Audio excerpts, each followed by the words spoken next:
there's one thing that I learned about that song from when me and Chase talked about the other day. Imagine if that was Danny's accordion, but with that song. Here we go. Here we go I again. would have to get some earplugs. Welcome to episode 13 of the Dugout Crew podcast. Kind of ironic it's 13 because June 13th was the date that we all circled as MLB fans, but that will be later on in the show. But you can already tell by the title.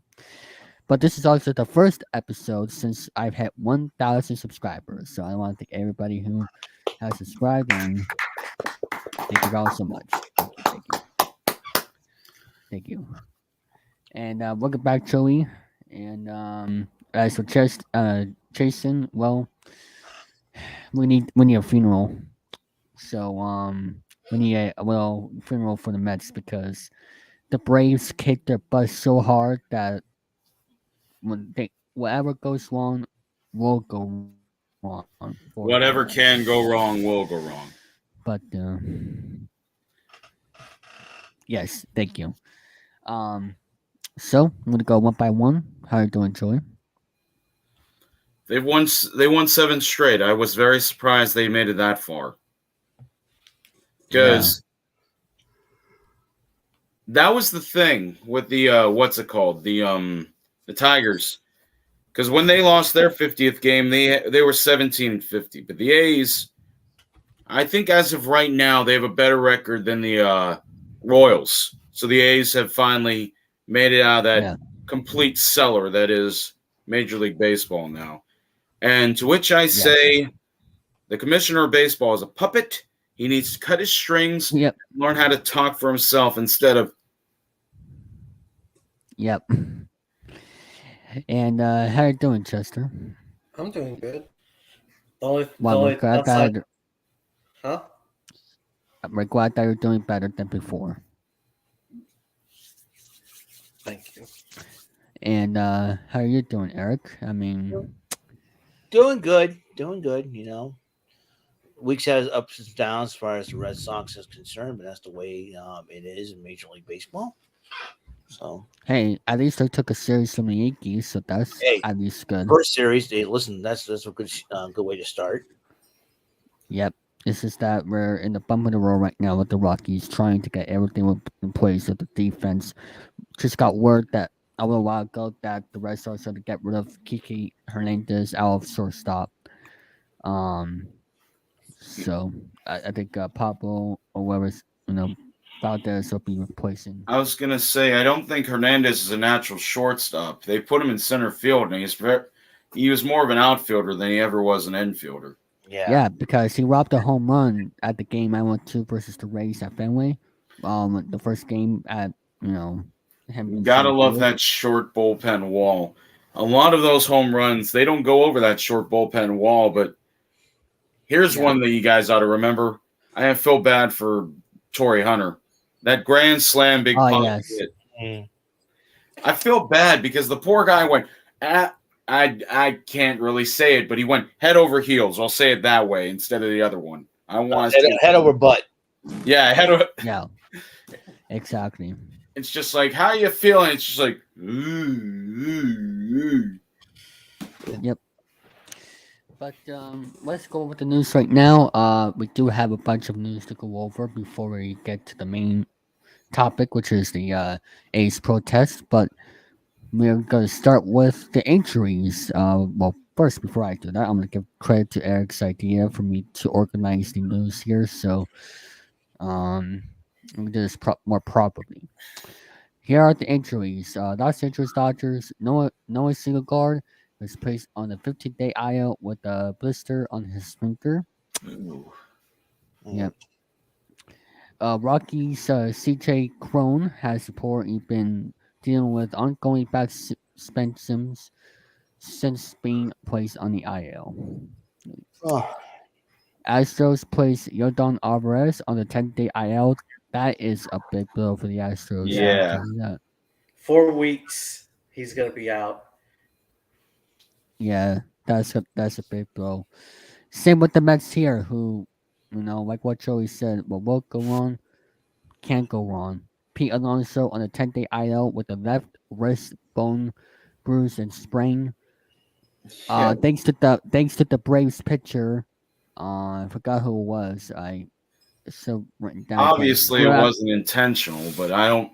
With the I think it rivalry was. those two have, you never know.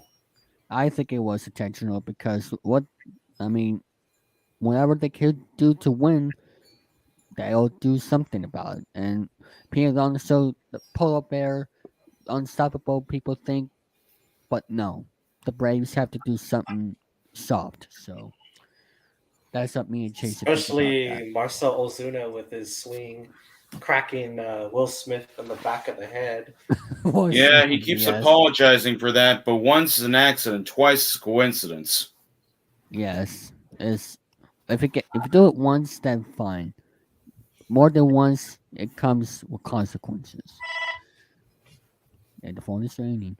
Um, White Sox, Liam Hendricks on 15-day IL with the right elbow inflammation, and I believe another White Sox pitcher, Joey. Did that happen last night? By the way. Oh yeah, Clevenger, his elbow is it just exploded. They said when he was delivering the ball. Here, I had to change my shorts real quick, but when he threw the ball, his elbow it went limp, and right here just Damn. gone. Yeah, the tendon just went out when he delivered the ball. And when you saw the replay, you don't want to see it because it just showed the arm just like wobble, wobble, wobble, like it was made out of jello. Like the tendon just ripped off. That's what you call, like what Joey told me, Tommy John. Yeah. At least what we think it is. Overusage of the arm because Clevenger has been with 3 different teams now, and he's done nothing but. This is why pitchers don't last as long as they used to. Because look at Chris Sale. Chris Sale has had a number of surgeries on his arm because that's what happens. It's overuse. And look at the pitch clock now. How that has affected pitchers. Surprisingly, I haven't seen many hitters, affected by it. But then again, it's mostly the pitchers. Cardinals Ryan Henson on the 15-day IL with a forearm strain. Dodgers Julio Urias suffered a setback from a hamstring injury, but stood down from throwing off the flat ground. Tigers Trevor Rosenthal will undergo elbow surgery next week after attempting come back with the Tigers. That guy. The A's paid him a bunch of money. He didn't pitch a single freaking game for him. They paid him $11 million to not step foot on a mound for the A's. And the last time he pitched was 2020. Only 3 minor league games this season. 3 seasons. The teams keep paying this guy. Well, they should have got the insurance, like on Strasburg. Yeah. I remember his rookie season. Rangers, Jacob deGrom had a successful surgery. I mean, we all know that he's not going to come back until 2025. Let's be real here. He's not going to come back until 2025. So there goes deGrom's career. China's called up number 1 top prospect, outfielder Luis Matios, after placing Mitch Haniger in the 10-day IL with the forearm fracture. So yeah, no, it was ugly because they hit him right here square. You can't see when it happens on TV, but you hear the ball hit off the bone. Ouch. Like the time Jeff Bagwell got his wrist broken when wild pitch. Yeah, no, they don't tell you. That's why they tell you wear those guards, especially on your elbow. And now it's time for the call-ups and signings. Seattle Mariners signed Didi Gregorius an agreement to a minor league contract. I haven't heard that name in forever. That's an ex-Yankee right there. Yeah. Was he who's he signed with? The Mariners. Oh, there's another ex-Yankee going to the Mariners. Remember Robinson Cano? Yeah, Yeah. Cano went to the Mets, and then all of a sudden he got in all that trouble. And he's also an ex Philly as well. For the last time I saw DD play was in the WBC, but I'll be right now back, since guys. he played with Philly Okay. like a few years back. But New York Mets signed look forward to a minor league contract. So two veteran guys signed to minor league contract. Man Well, is the DD Padres Gregorius. actually made a good deal out of Gary Sanchez. He's been killing the Yes, ball he for did. them. It Yeah, took the a Mets short porch. That's all it took because he didn't have that when he was with the in City Giants. Field. He didn't have that when he was with the Mets. He needed that short porch in San Diego to hit the ball out to left field. So ever since Gary Sanchez with the Padres, everything's been wrong with the New York Mets. So He's got 6 home runs with the Padres in short time. So yep, that was shocking that the Mets got rid of Sanchez. I mean, it takes time to get back on track and everything. But I mean, look at Robinson Cano last year. Went to multiple teams as well. I think he's pretty much done with baseball. He's not going to come back after. Not since Realistically, he's yeah, not. the last time I seen him play, like it's the WBC. So yeah. Roy. Speaking of another player that may not come back because well, the Kansas City Royals DFA'd Jackie Bradley Jr. in place and called up Darian Blan- Blans- Blanquino, who stole 47 bases in the minor leagues. So Jackie Bradley Jr. Alex Eric was here is no longer with the Royals, so he could. I don't know where in the world he will be playing next because he hasn't been contributing. So I don't know.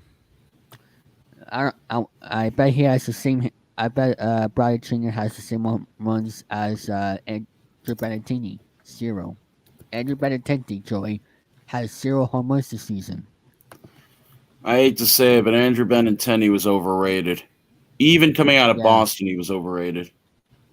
Oh, he's. Oh, What? sorry, I'm watching. I'm trying to pay attention and watch the game at the same time. I really shouldn't. Oh.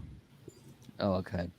But I yeah, did have. no. Benintendi, he was above average fielder in Boston. Then he ended up going to the Yankees and the Royals.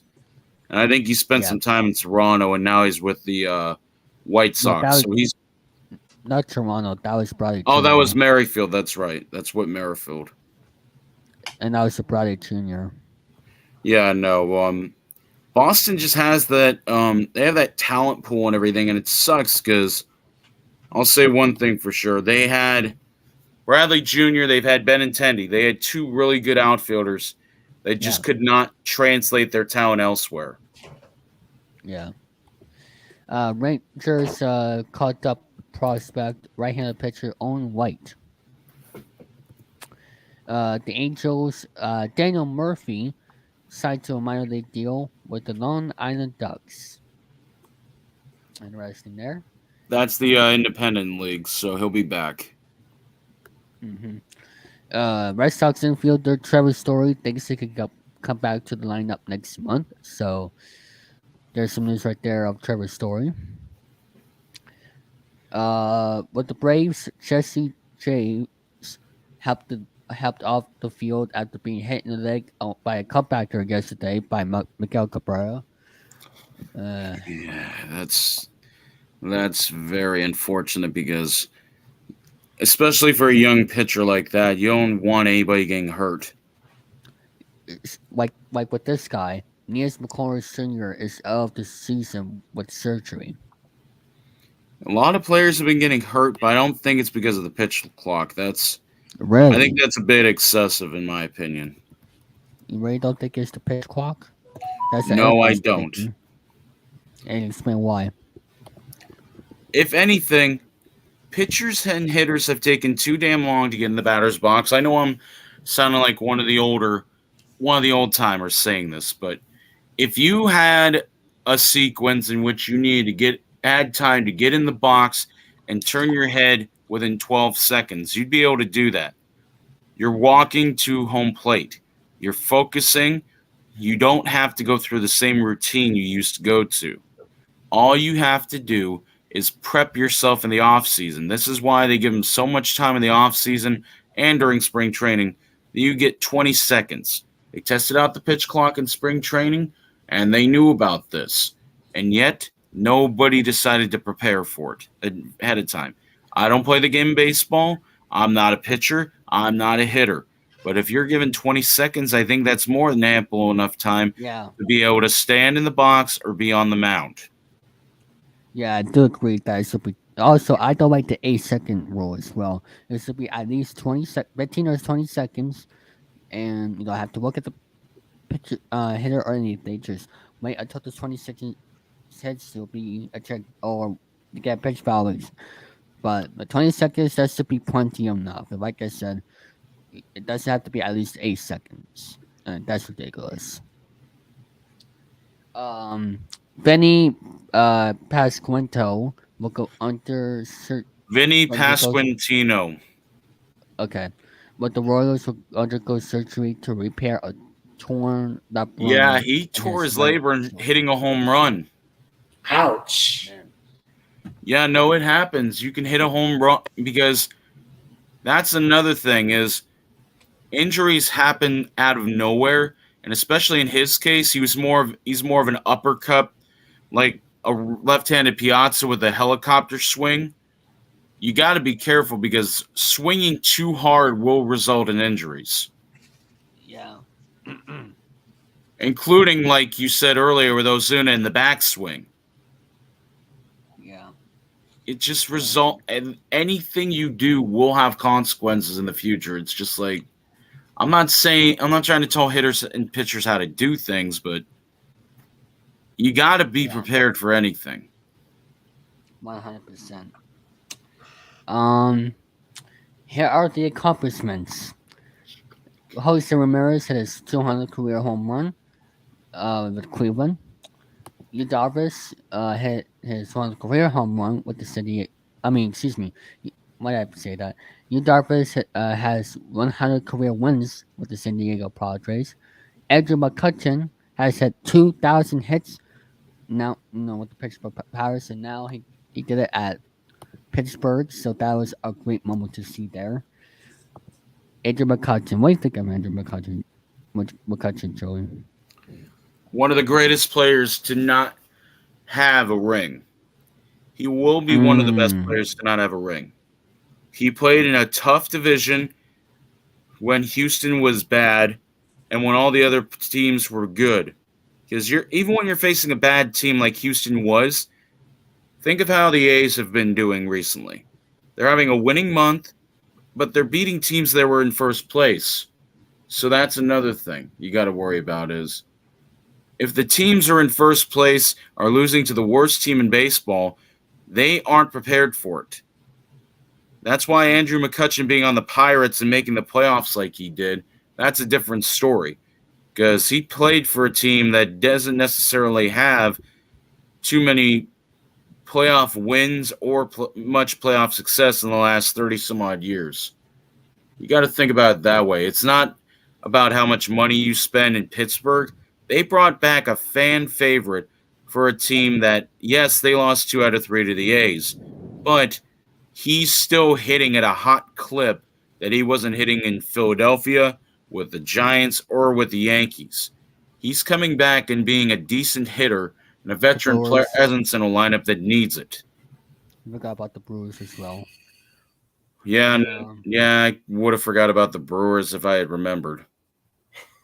The Dodgers rookie Bobby Miller pitched 16 scores any so far in his MLB career. That's pretty cool. With the Phillies, G. Remoto Mitchell has hit for the cycle. With the Orioles, Gunnar Anderson and Arizona, Corbin Carroll were named AL and NL Player of the Week. The Giants pitcher Katie on Wynn visiting his first MLB ballpark at Busch Stadium for his major league debut. Yeah. In other news, huh? Oh, I thought I said something. In other news, Joe Girardi may be going to college baseball to either coach or whatever. Here's what it says right here. Joe Girardi has been offered the head baseball coach position at the University of Central Florida. Sources tell uh, uh, what the sources who managed the Marlins, Yankees, and Phillies and won the 2009 World Series, has not made a decision yet to whether he will accept the job. Um. So for the UCF offer, he rejected their offer. Oh, it's been confirmed. Okay. Yeah, he said it himself that he rejected it. I know Alex Carr was given the offer for some college job as well, but Well, he put his name out of the hat, quote unquote. I'm not saying Girardi's not going to be a bad manager. It's just that he hasn't had much success since he left Philadelphia. Because he managed the Marlins, he managed the Yankees, he managed the Phillies, and I think that was it. I don't think he's managed anyone else besides that. El Cruz, who the Reds picked up recently, says he is the fastest man in the world. I think Duran has to say something about that. Makes me want them to do the thing the NFL used to do, where Darryl Green was one of the fastest players ever. They used to do the fastest man competition at the end of the season. Just in the off season, where no one can get hurt. The Braves, Acuna Jr. and Otani led their leagues in All-Star votes. Acuna Jr. with over 1 million and Otani with over 900,000. MVP race right there. It's a stupid popularity contest, David. That's just what I'm thinking, at least. But again, everyone is open to their opinions, but popularity contest, Yeah. Wesley Contreras has lost his confidence to admit his 5-4-50 59 slump. Overrated contract, just saying. Well, he reminds me of the fact that Chris Davis is still getting paid by Baltimore by deferred payments. He went 0 for 61, I think it was, at one point. 0 for 61. Back in 2019. And he broke that. 5 for 50 is nothing. That means he's hitting 100. Chris Davis went 61 plate appearances without getting any bat on ball, without getting a hit. Guys like Caleb Joseph, who also played for the Orioles, they went their entire season without getting a run batted in. And that's with significant playing time. I went to a Red Sox game back in 2019 versus Baltimore, and it was during Chris Davis' slump. It was the It was the top of the ninth with Matt Barnes in the mound. When I saw Chris Davis came up for the with 2 hours to the top of the ninth, I knew the game was over. Well, he didn't suck until his contract got larger, because I think it's the bigger contracts. They have to press more, which is why I think it's dumb that they get paid all this money. And he just now, and he's 37. He's been retired since 2020. He's going into his third season of retirement. Yep. He had, just in his full-time years of 2012 to 2020, he struck out 1,511 times in 9 seasons. It's an average of 168 over 100, and he only played in 124 games on average. He played over 100 games every season except for 2020, but in that time frame, he hit 228, 318, 461, and hit 251 home runs. That's the problem, because he got the contract, I think it was 2017, 2016. They overpaid for him, and then all of a sudden he just got worse. Because you can't pay these guys and they expect, oh, hey, he's going to be this guy for us every single time. That's why when I think about guys like Rafael Devers, who's Davis voluntarily retired 2 years ago in August because he was so bad. I just can't imagine he was so ashamed that he was this bad after the fact. Because once you slump, that eats at you. That's why I understand why the A's are still playing Tony Kemp despite the fact that he's hitting 146. They think he's going to get out of this slump. But to get out of a slump, it's very, very difficult. Yep. Chapman says it'll be awesome to return to Cincinnati and will be open to if the opportunity is presented. I don't know if I'm not quite sure that will happen because the world. David, I actually have a question for you. So the Yeah. A's were being no hit just now. And I know Eric is good, Eric's back. Because the A's just got their first hit. So this is a question for all three of you because I know this is an old school topic. Is it okay to bunt to break up a no-hitter? Oh. That's a good question. Yeah. Because J.J. Bleday just did that. It's only 7 batters into the game. Because the A's have been struck. The A's first 6 have struck out. All of them have struck out. The A's have a base runner now because he bunted himself on base. That's why I brought up the question. It's only the bottom of the 3rd inning, though. But however, that is an interesting question either way because I think it depends on the strategy. Yeah. Besides being no hit, besides the obvious, being no hit, you gotta get on base somehow. Okay. The only reason I bring up that topic is because I know if it's a different inning, I understand. If it's like the first or second inning, I get it. Or 3rd. I'm talking about if it's like, is it Bush League, if it's still early in the game, or once it gets later in the game. Well, you gotta do whatever it takes to get on base somehow. Okay. So I like Eric's opinion about this because I know a lot of the time, and I don't know if we have anybody watching in the chat or not, but I love to hear their opinions as well if they want to comment about it. But do you think a no-hitter should be broken up by a bunt?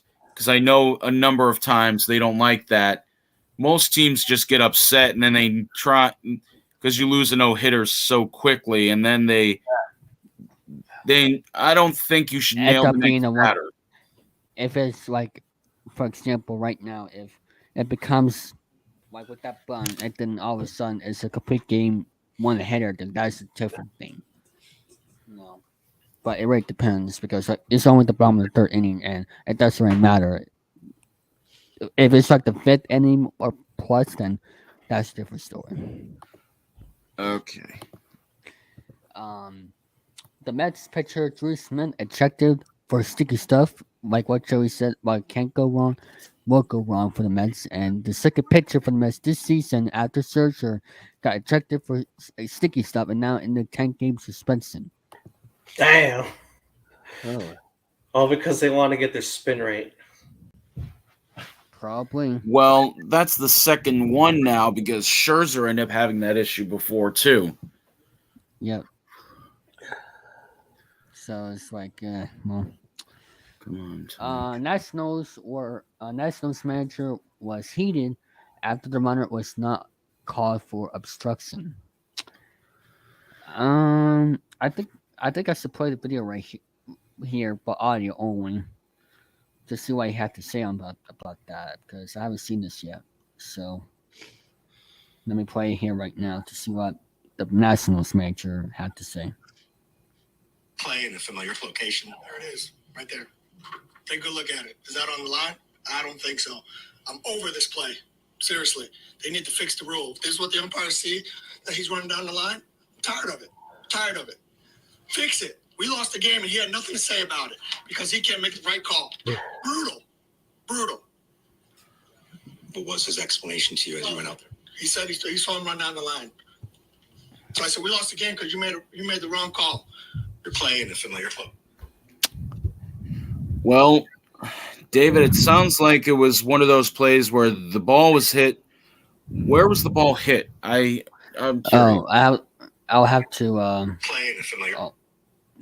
Let me send you a picture of it, or I could just send you the video that.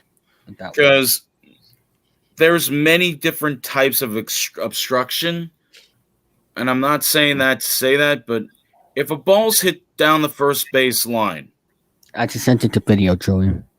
okay, And so while you I'll look give at an that, accurate, because especially if the play's at first base, because that's it is at first. that's It another is at first base. It is at first base. okay. So if the play's at first base and the ball is because the rule always was you have to go from one side of the baseline to the other if you're running down the first base line. I was taught that when I played baseball.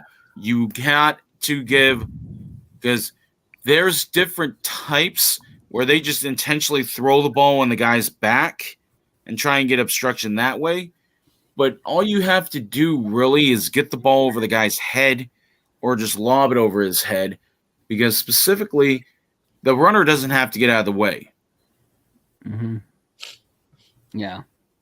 Especially in that situation because I've never seen an obstruction play get overturned. It's more or less the plays at the play where because there's different types of obstruction, like I said, where the catchers can't block the plate anymore unless they have the ball. That's considered obstruction as well. Because you have to leave a path now because of that rule.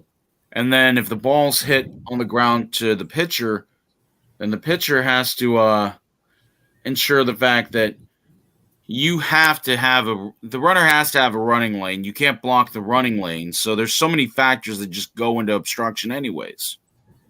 Yeah. Did you watch the video about like the full clip?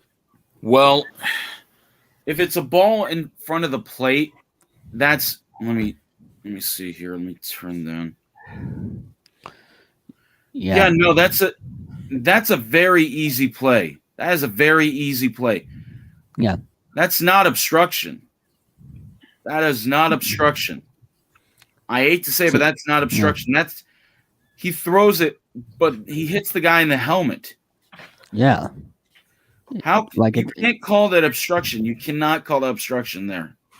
I'm sorry, yes. Dave Martinez is wrong in that particular situation, and I know that won't go over well, but it's true. That's not obstruction. That ball is. I gotta make myself give it up for this. But if the ball is right here, the catcher has the ball. Here's my line of sight. If the runner's in my line of sight, I'm picking up that baseball and I'm getting ready to throw. I have a decent sight line to throw that baseball and have it be a straight throw. What the catcher did was he didn't account for the fact that the runner, he's going from one side of the base to the other because you have to cross that line. That's how you do it in baseball. You go from one side of the line to the other. And in that situation in general, you can't say, oh, hey, is this obstruction? Is that obstruction? He threw the ball, and the ball wouldn't have been in his glove anyways. He threw it at the back of the guy's head. The ball ended up bouncing off the back of Myers' helmet or whatever his name was. So all I can say in that situation is it's not the base runner's fault. The catcher needs to get off a better throw in that situation. Yes. If it had been any closer, it would have been obstruction, but it's not. Just based off the rule. Yeah, I agree. And finally, before we go to our reports and about what happened Tuesday night, the field of James could be in a new location in 2024 between the Cardinals and the Giants at the Redwood Field in Birmingham, Alabama in 2024, where Willie Mays played there in the Negro Leagues on the Birmingham Black Barons. So, both that was a weird sound. So let's go to the reports here right now. Chester, you go first. Joey will go last because it's very important for him to go last for this. Alrighty. Well, the Astros only won one game against the Guardians. So the series was 2-1. Right now, the Astros are actually have a 2-game series lead over the Nationals. tonight at 7 p.m., the series will conclude. Hopefully, the Astros will get that sweep. And as far as the injuries go, Yordan Alvarez is going to be missing basically 4 weeks.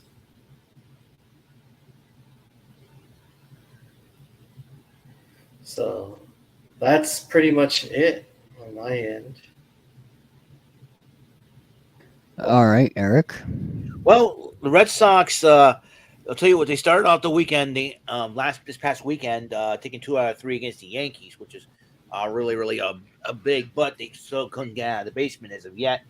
They ran into the Rockies, and the Red Sox ran into the Rockies. The Rockies took the first 2 games of the series, but ended up winning last night 6-3, thanks to Rod Refsnyder of all people. They had a good player delivered there's a 5-run 7th inning that propelled Boston to a 6-3 win at Fenway Park. Who was the leadoff spot? Single on the first pitch he saw from Rockies lefty Austin Gomber. What a name, Gomber. Austin Gomber. Gomber, Gombr.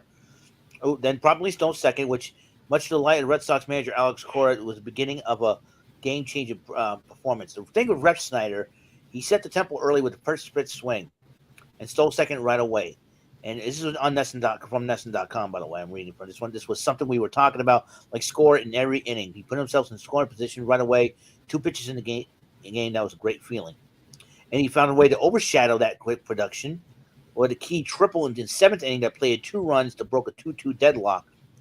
Refsnyder lined an offering from lefty reliever Brent Suter to right field, where it seen Nolan Jones, who was probably one of their best outfielders, but flashed his glove again as he did all series.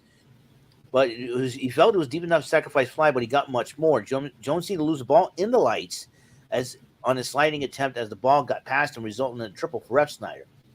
I wanted to get the ball in the outfield. I was relieved. I know Jaron Duran would score from there. What was it the first night that played against? Well, he's been playing really good defense, swinging the bat well. Thankful that dropped, though. Triple's a lot better than a sac fly. Despite not playing every day, Refsnyder finds a way to produce.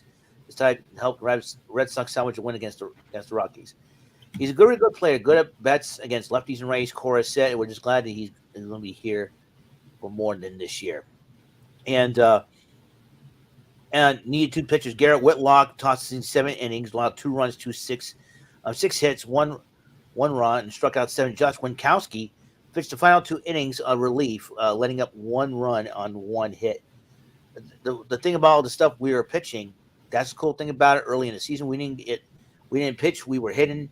Obviously, over 162. If you pitch, you're going to have a chance. You saw Whitlock. You saw Wink. 9 innings from 2 kids. They did a good job. If base runners weren't isn't the reason why. Connor Wong, he's been, he threw out Brenton Doyle. Doyle stole a base to his nabs absurd. Yeah, 11 for 33 base steals. Connor Wong. And the defense is starting to pick up for the Red Sox a little bit. Like, again, like Joey said, the AL East is really a very competitive division right now. It's hard for the Red Sox to try to climb out of there. But will they have the opportunity to do it when they face the Yankees? The Yankees again will be without Aaron Judge, so that's a big blow to the Yankees lineup. So the Red Sox took advantage of it. Situation. About the Red Sox, Adam Duvall has not had the same type of first week since returning. He went 0 for 4, 2 strikeouts for the cleanup spot, 2 for 18. He's down 2 for 18. That's going to be tough because I think they're pitching more to Devers than to him. So they got to find some way to shuffle the lineup a little bit. And they have an off day today, and then the free game weekend set. So starting tomorrow. So I'm kind of looking forward to the Yankees. Yeah. Huh? Versus the Yankees this weekend. Yankees, 3 game set. Like I said, the Yankees will be not without Aaron Judge. So the Red Sox need to do what they did against the Yankees in the Bronx, is trying to do what they did best. But I know hopefully the win against the Rockies last night will give them that momentum to do so. So yeah. So all right. So that'll be it for my Red Sox report. And I do have any announcement here, but before we go to Joey, starting next starting next week, I do plan to move the time slot to 5 p.m. Eastern because it works for the Snowman, and also it works better for Chaser to come on for a few minutes for his main support because it was more scheduled all that. So So if that's we'll okay with you, yeah, Okay, that's cool. sounds good, Joey, for 5. If you're here, of Yep. course. All right, so I'm gonna put everybody backstage so Joey can have the floor because this is very important to him Go ahead. as a diehard Oakland A's fan. Okay. So, the A's, a couple days ago, were in the midst of a long winning streak. They had a boycott because they're sick of the owner, John Fisher. John Fisher is worth $3 billion. He's the tycoon behind whose family owns the Gap, Banana Republic, and all those other fine establishments. He wants to move the A's to Nevada, to Las Vegas. And unfortunately, with the way the boycott went, there was 27,000 fans there. And with those 27,000 fans, they were chanting, "Sell the team, sell the team, sell the team." And there was a brief moment in the 5th inning where they were so quiet a pin could drop to honor the A's 55-year history in Oakland. The reason they planned this reverse boycott is because the owner's been so selfish and just stripped the team of all talent every so often for the last several years.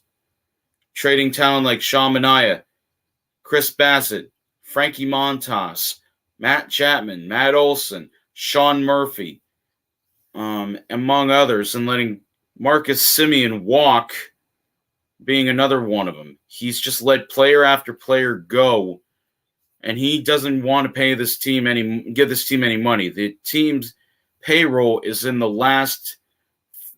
They're the bottom 3 in payroll, bottom in attendance, and they wanted to show that the fans weren't the problem. And ideally, the fans aren't the problem. They want to see a good product, and that's why they haven't been going to the ball games. Because despite the team winning 7 in a row and losing last night to drop to 19-51, the team itself is not the issue. Neither is the fans. It's the owner and the general manager, as well as the team president.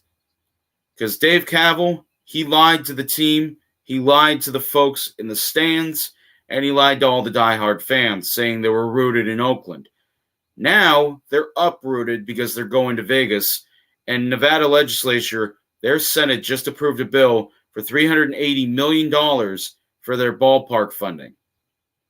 Because they decided to not fix up that stadium, they decided to let it sit, they decided to let it become a relic, and they decided that these fans who have been cheering on this team for the last 55 years through 4 championships, God knows how many pennants, and God knows how many division titles. He's decided to take this team and uproot it and take all these diehard fans and make them lose faith in a team that they once cheered and showed excitement for, passion for, all that. You're willing to get rid of a team that's been there for almost 60 years just because you want some more money and profits for the city of sin? Look what you have done to the city. The Raiders left because of the greedy people. Mark Davis decided to leave. The Warriors, they moved to San Francisco because of this. This is why teams are leaving. It's not because of attendance. It's because of a money issue. It's always about the money. That's all it's ever been about for these guys, and they don't seem to care. They don't even show their faces around the ballpark anymore because they're so afraid of being held accountable. This is why baseball is leaving Oakland. It is not because of the fans. It's because of money and money-grubbing owners and a billionaire who never gave a damn about the franchise. That's why there was that reverse boycott. That's why 27,000 fans and then some were screaming at the top of their lungs to sell the team, stay in Oakland, and well, I can't say the word, but it was a 4-letter word with John Fisher at the end of it. These guys are clowns. They don't know what they're doing. They don't know what they're talking about. And they're making it seem like this team is tanking on purpose. All they do, honestly, is make themselves seem like they're great people. They are not great people. They are selfish. They are greedy. They are negligent. And they are so self-absorbed. They don't give a damn about anybody. All they want to do is fill their wallets and then write the check and take it to the bank.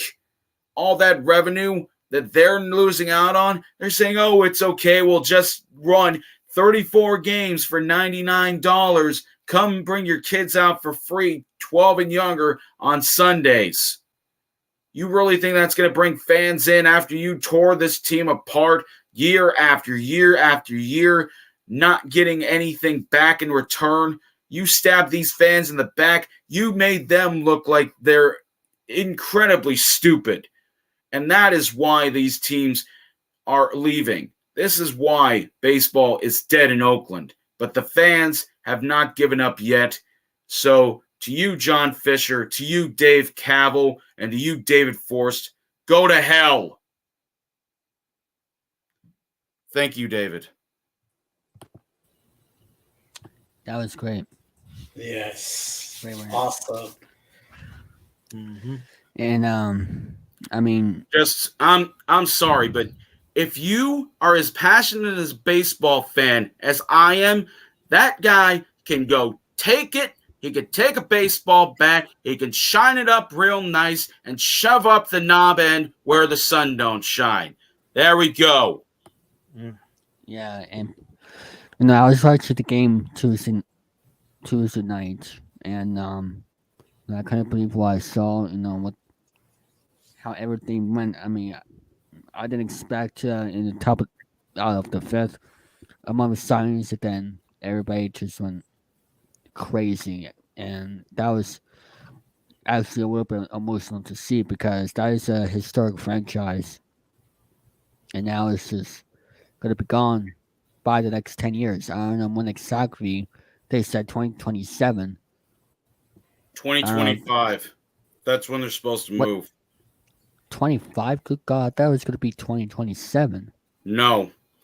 They have 20 till 2025 to get them out of there.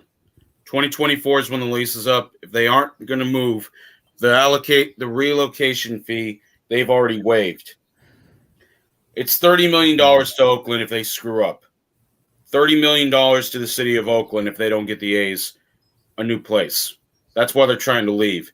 They're trying to leave without paying that money. They're trying to screw these fans, and they're trying to make themselves look better than they already don't look. If you talk about cake on your face or egg on your face, guess what? You took the whole damn carton and decided to crack over your head and think, hey, this is what we look like now. This is our baseball team, and they suck. They don't suck. You didn't put good product on the field. Of all the players you could have had, you could have been playing the Red Sox like Rafael Devers is getting paid. You could pay a guy at least $20 million a season if you wanted to. You selfish, sorry son of a... Ugh. Yeah. And, the Nevada State Assembly has been reported a bill to have Oakland A's relocate Las Vegas with bill returning to the state Senate for relocation from the state governor. I mean, it's very unfortunate, and I feel, I know what it feels like for a team to really stink because it's not. It's like it's not good at all. It's very unfortunate, and usually with the Oakland A's, they had great teams in the past, very talented, great teams in the past. I'm talking not just the 70s, 80s, but also way back then. The A's have had teams be torn down multiple times. They made the playoffs in 2000, 2001, 2002, 2003. 2004, they missed out on the playoffs. In the offseason, the team traded away Mark Mulder and Tim Hudson for prospects. 2005, they didn't make the playoffs. 2006 was the last season they had with Barry Zito. 2007, 2008, 2009, 2010, 2011, all seasons where they didn't even finish close to 500. The last season they even finished close to 500 in that period was an 81-81 finish in 2010. 2012, 2013, 2014, two more division titles. They won they went to the wild card game to lose to the eventual pennant winners. Then 2015, 2016, 2017, all bad teams. 2018, 2019, 2020, even 2021, they were fighting for playoff spots or getting winning teams out there. Then 2022, they bottom out at 16-102 because they let all their high-end talent go. And now in 2023, they're 32 games under 500. And as of today, they are losing a game to a Rays franchise that is the best team in baseball that they're unfortunately going to split the series with, because after that boycott, it seems the team just has not been as good as it once was. Yes, they won 7 in a row, but they're still out of the playoffs. I've calmed down a little bit, but still, it's ridiculous that one man is not being held accountable for his actions. If this had been, and this is a big one, this is one that even Jason would understand. A billionaire owner, the New York Mets, $800 and some odd million put into free agents. That's a billionaire owner. There's 2 of them in the same league on the opposite ends of the spectrum. Think about what Boston could do. Think about what Houston could do with billionaire owners. They're Look what happened spending to the money. Padres. And the Padres, they're all spending money. Meanwhile, this guy won't even spend. The highest paid player on the A's is $7.5 million right now, and he's hitting 204. That's how little he cares about this team. And there's nothing against Aledmys Diaz. Hell of a player down in Houston. He won a ring. But still, it's just the fact that this man don't give a damn enough. And I imagine if he was in a higher market, he would care. But he does not. And Rob I think Manfred, I'm done now. And Rob Manfred just said recently, I mean, it was great. It's great to see what is this year almost an average Major League Baseball crowd in the fantasy for one night. That's a great thing. I mean, and this is what I'm gonna have Joey read this. This is from MLB on Fox. So Joey, actually not MLB on Fox, it's the other Facebook, but I'm gonna have Joey read this out now. Okay, so this is from Evan Drelich on Twitter. A statement from Julie Edwards, spokesperson for Oakland Mayor Shen Thao, in response to Rob Manfred saying there was no offer for a stadium in Oakland. And this is hilarious, because Howard Terminal was supposed to be their new stadium, but baseball decided to screw around. It's just totally false. There was a very concrete proposal under discussion, and Oakland has gone above and beyond to clear hurdles, including securing funding for infrastructure, providing an environmental review, and working with other agencies to finalize approvals. The reality is the A's ownership insisted on a multi-billion-dollar 55-acre project that included a ballpark, residential, commercial, and retail space. In Las Vegas, for whatever reason, they seem satisfied with a 9-acre leased ballpark on leased land. If they had opposed a similar project in Oakland, we feel confident a new ballpark would already be under construction. Oakland showed its commitment to the A's. That's why the A's belong in Oakland.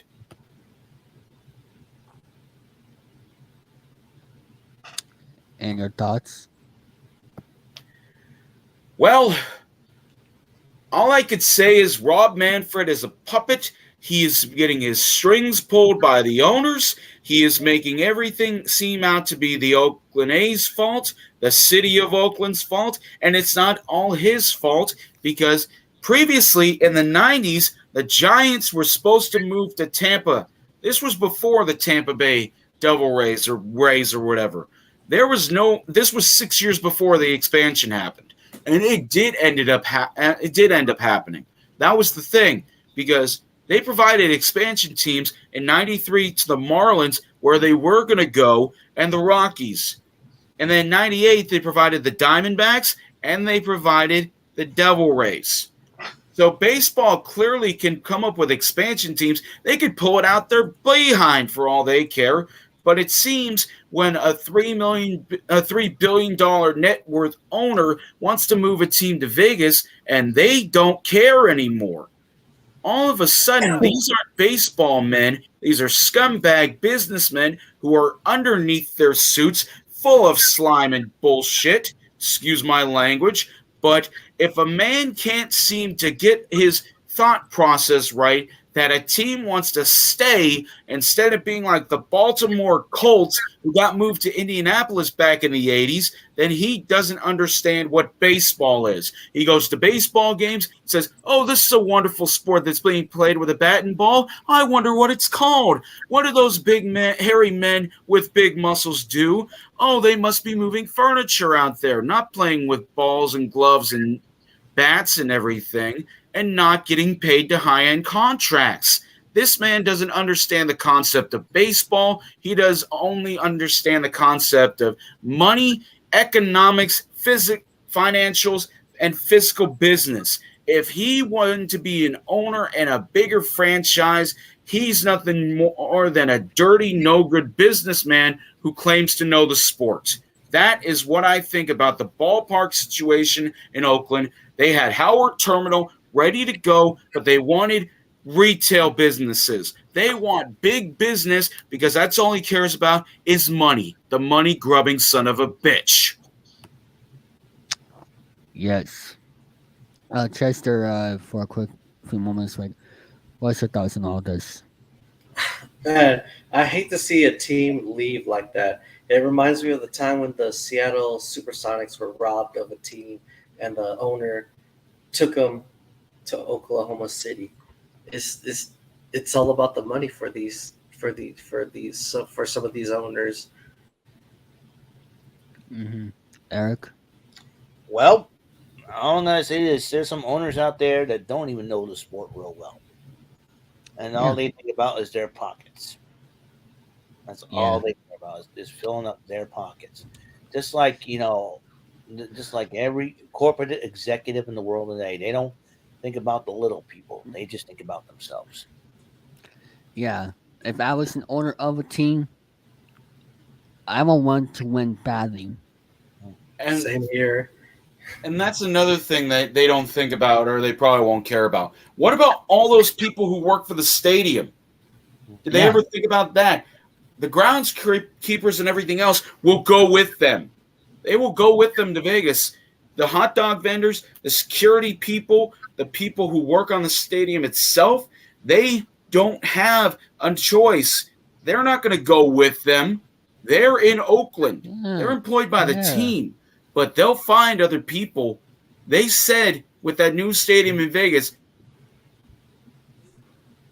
at least 10,000 new jobs. So that means all those people who work for the stadium now are going to be out of a job because he's an asshole.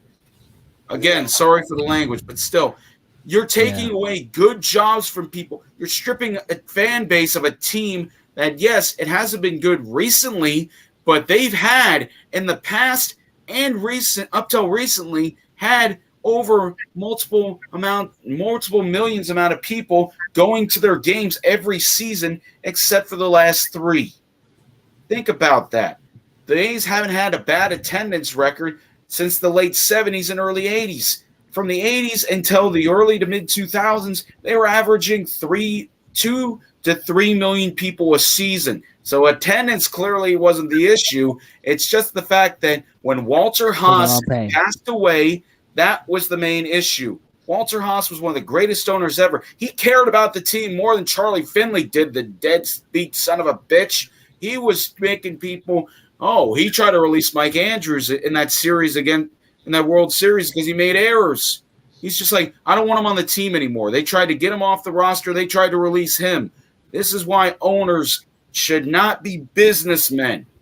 They should be people who actually have a knowledge of the sport, have a background in the sport, and that way they have a better understanding. And no, I don't think Derek Jeter was a good owner of the Miami Marlins either. He had a baseball background, but you need to have both, and you need to have a balance in it. That's what I think. When is the last time we heard, Fisher talk?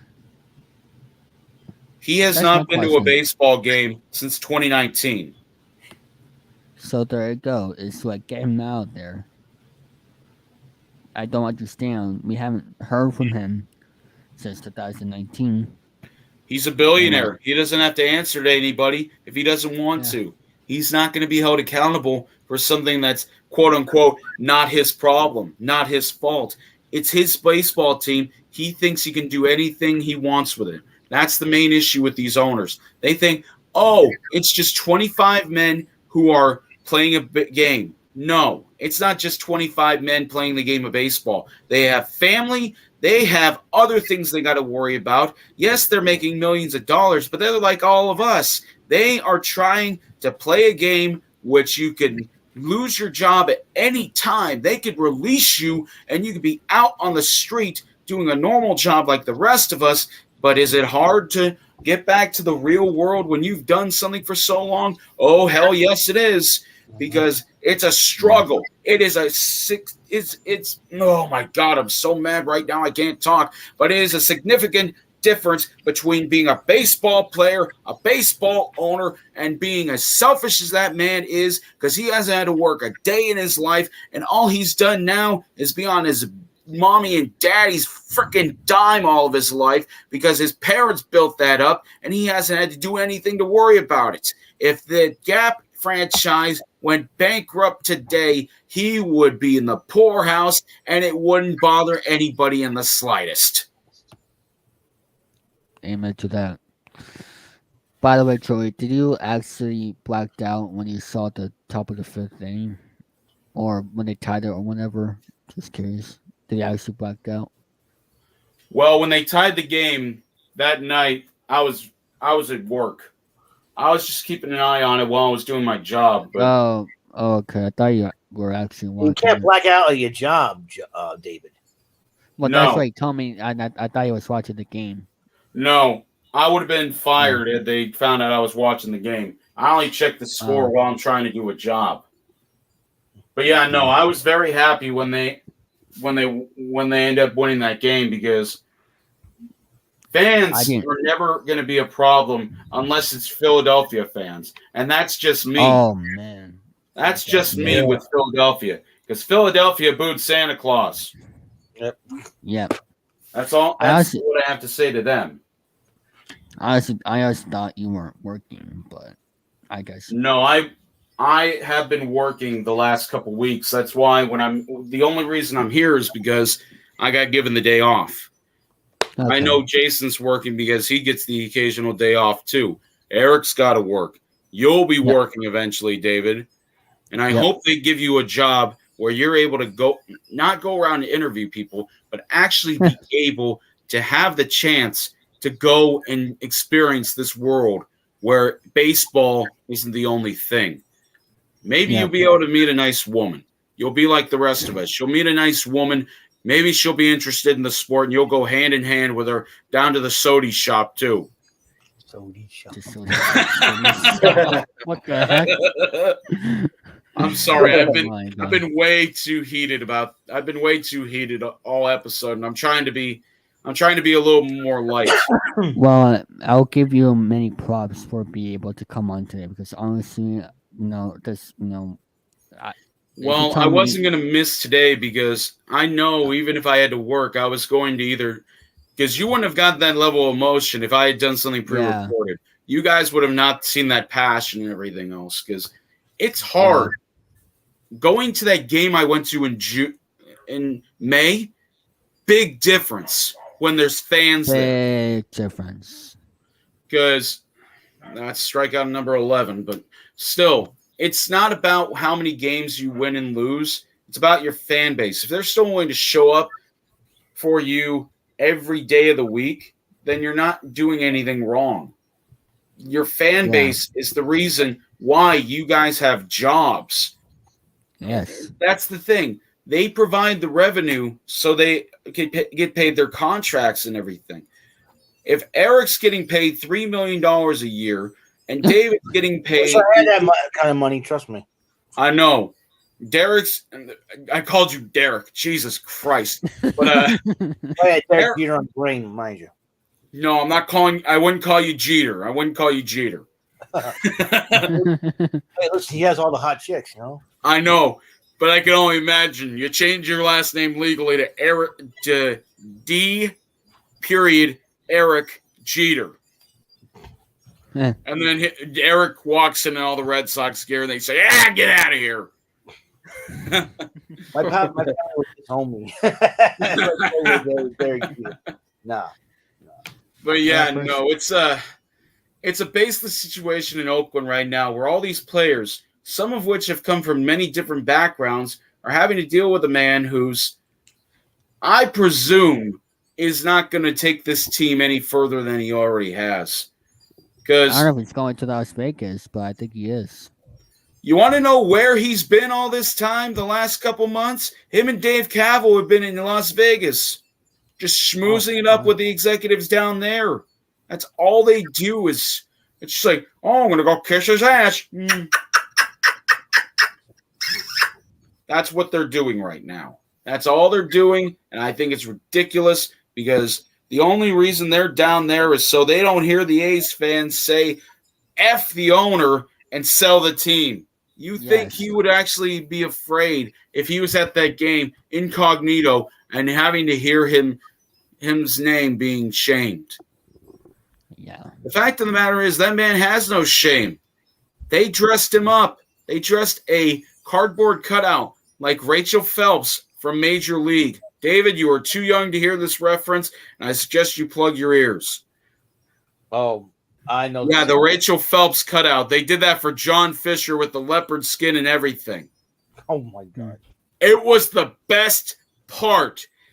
They've also thrown tomatoes at Rob Manfred cutouts and Dave Cavo cutouts before the game to show how much they despise those two. Because Dave Kaval was running an entire campaign in 2019 saying the A's were rooted in Oakland. Yep. I can't imagine having that much ball, having the size your freaking manhood has to be to even think about running a campaign like that and then literally uprooting a team, quite literally uprooting a team from the ground. I know they've moved 3 times, but still, that's got to be frustrating. When there's a groundswell just of fans, all these fans, this is their last team. This is the last one they got. Because the Red Sox have never moved. The Red Sox have never moved. Only the Braves. No, the Braves have moved 3 times. I'm just saying, like, the Braves have spent, like... I think the Red Sox and the Cubs and the other teams have never moved there from their stadiums. Yeah. Neither one of those teams have moved. The Cubs are still there. They won their first World Series in 2016. In 108 years, you understand what I'm trying to say when a franchise that had spent 108 years suffering. 1984, the Gatorade Glove game. Oh, my God. 1969, the Black Cat going on the field right in front of their dugout at Shea Stadium. They had to go through so much hell to get to that World Series. Even Harry Carey passed away before he saw them win one. If a franchise like that gets to stay there in Chicago, why not the A's? And I'm not trying to compare the two. How old was he? That faithful, you've got to give them a chance. You don't just take them away from that. Take things away like that. That's stupid. That is so stupid. That's lame, in my opinion. How old was he before the Cubs' first title that he never saw? He was in his 80s, but he had also been he had been known to go out and drink a lot. Harry Carey wasn't exactly what you would call a saint. because his dad Skip, and then there was Chip Carey. So Harry was Harry and I think it's the Braves announcer. He's now doing it for the Cardinals. I think that's Chip or Skip. I'm not sure. One of them passed away, and it was the grandfather. It was Harry's father. And then in '98, the year Harry Carey did pass away, he was supposed to work with his grandson, and then he passed away in February of '98. And now that's why it's tradition now. Every time there's a seventh inning stretch in Wrigley, they do take me out to the ball game with the big old glasses and everything. Oh my! The A's have a rally. I'll be damned. Oh. Hell's frozen over. The A's have the bases loaded. Hell's frozen over. When I woke up this morning, the last thought I had was that you will be able to commentate because you told me that you have work for the next weeks. But I'm very proud that you were able to make it. With the No, day off. I was awake at 5 a.m. this morning, and then I went back to bed. And this is what I hear at 9:30 this morning. Rat-a-tat, right out in front of my house. And I was about as happy as someone who had a beehive on their head. These idiots are jackhammering out here at 9:30 in the morning, right out in front of the house. And I'm asleep, and all I hear is they're drilling into the ground. And I'm like, Jesus Christ, you couldn't have picked a better time for this? All they get is sewer lit up. I don't even know what the hell they were doing. I don't. So yeah, no, I'm not exactly the happiest person in the world today, but still, you guys got the best of me instead of the worst. I'll leave it at that. Because you get woken up by a jackhammer at 9:30 in the morning on your day off. You're not a happy camper. Oh yeah, I guess it was meant to be.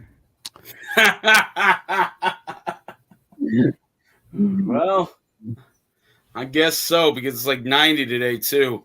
It is a scorcher over here. It's gonna be very weird to see no Oakland sports, especially the A's. Like it's gonna be very weird when 2025 comes. Yeah, and they're going to be playing in a 12,500 seat stadium in Vegas. That doesn't make any Outdoors. sense at all. One without rats and possums and potential. Yeah, but that's the Tetanus charm of the shots. stadium, unfortunately. At least that's the way I see it. That doesn't make any sense. 12,500 Yeah. capacity. Yeah, this is the way they're gonna. This is the way the franchise is gonna move. Not to a stadium like what they have now, but a 12,500 seat stadium. You know how hot it gets in Las Vegas during the summer in an outdoor stadium, and you want to know what this moron had the nerve to say? Oh, we'll play the games at 4:00. It's still 106 degrees at 4:00 in the afternoon. Exactly. It's not Boston. It's not Boston. Boston, if it gets that hot, you got the shade of the green monster coming over, and that provides a 100-foot shade. And even if it goes over the top part of the stadium, there's still shade. There's shadows. Do they have? They won't have a roof, I assume. No, not until the Dome Stadium. Let's go! Oh, Yes! okay. Man, this would have been a lot better had they not given up the home run the previous inning. They still got him loaded. Looks like my angry outburst has finally brought something forth. Well, it's time to move forward. I'll say goodbye to you all for watching and see you all next week. Bye bye, everybody. Hopefully you'll come back and you won't be afraid of me screaming at the top of my lungs again.